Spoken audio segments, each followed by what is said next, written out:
అందరికీ నమస్కారం. నిత్య జీవితం 360 డిగ్రీస్ యూట్యూబ్ ఛానల్కు స్వాగతం.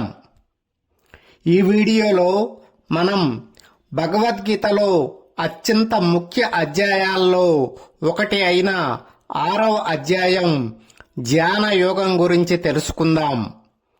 దీనిని ఆత్మ సంయమ యోగం అని కూడా అంటారు. ఇందులో శ్రీకృష్ణుడు అర్జునుడికి ధ్యానం అంటే మెడిటేషన్ ద్వారా మనస్సును నియంత్రించి ఆత్మ సాక్షాత్కారం పొందే మార్గాన్ని వివరంగా బోధించాడు.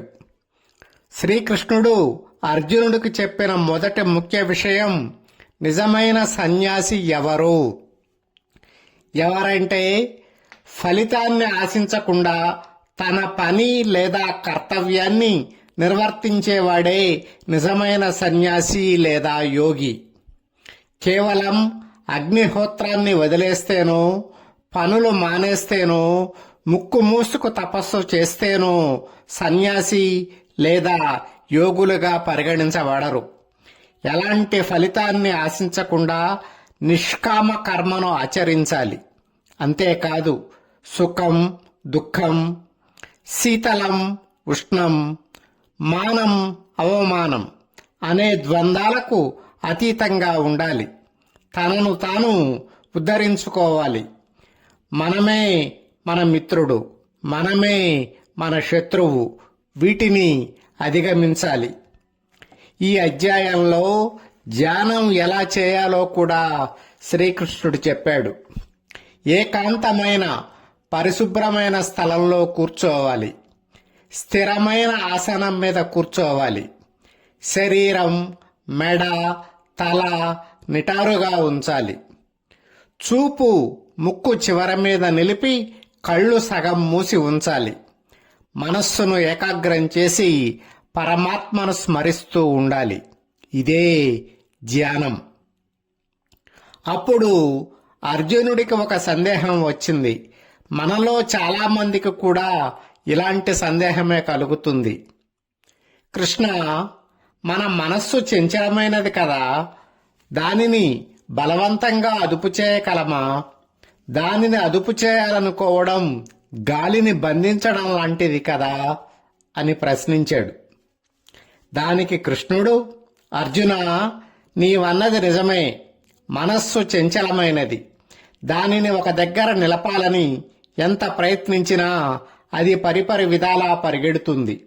అయితే అభ్యాసం ద్వారా, వైరాగ్యం ద్వారా మనస్సును జయించవచ్చు. ఇది చాలా చాలా ముఖ్యం. ఒక్క రోజులో ఇది సాధ్యం కాదు. నిరంతర అభ్యాసం కావాలి. ఇందుకు ఆహారం మితంగా తీసుకోవాలి. వ్యాయామం, నిద్ర, జాగరణం, యోగం అన్నీ సమత్వంగా ఉండాలి. ధ్యానంలో మనస్సు ఎక్కడెక్కడో తిరిగి తిరిగి వచ్చినా మళ్లీ మళ్లీ ఆత్మలో నిలపాలి అని చెప్పాడు. ఈ ధ్యానం లేదా యోగం చేస్తూ మధ్యలో పడిపోయిన వాడు కూడా పుణ్యలోకాలకు వెళ్ళి తరువాత మంచి కుటుంబంలో పుట్టి మళ్లీ యోగాభ్యాసం చేసి ఉన్నతిని పొందుతాడు. అందుకే యోగం ఎప్పుడు వ్యర్థం కాదు అని చెప్పాడు శ్రీకృష్ణుడు. అందరూ యోగులలో భక్తితో నన్ను అంటే పరమాత్మను ధ్యానం చేసేవాడే అత్యుత్తమ యోగి అని కృష్ణుడు పలికాడు. మిత్రులారా, ఈ ధ్యాన యోగం ఇప్పుడు మనందరికీ అవసరం.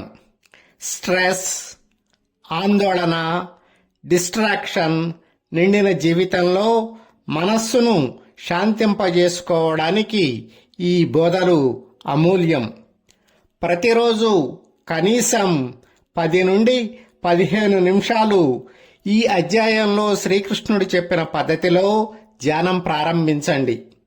అభ్యాసం చేస్తే మార్పు తప్పకుండా వస్తుంది.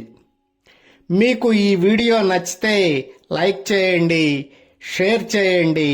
మొత్తం భగవద్గీతలోని 18 అధ్యాయాల కోసం నిత్య జీవితం 360 డిగ్రీస్ యూట్యూబ్ ఛానల్ను సబ్స్క్రైబ్ చేయండి. కామెంట్ చేస్తారు కదూ. నిరంతరం మీ క్షేమాన్ని కాంక్షిస్తూ నమస్తే.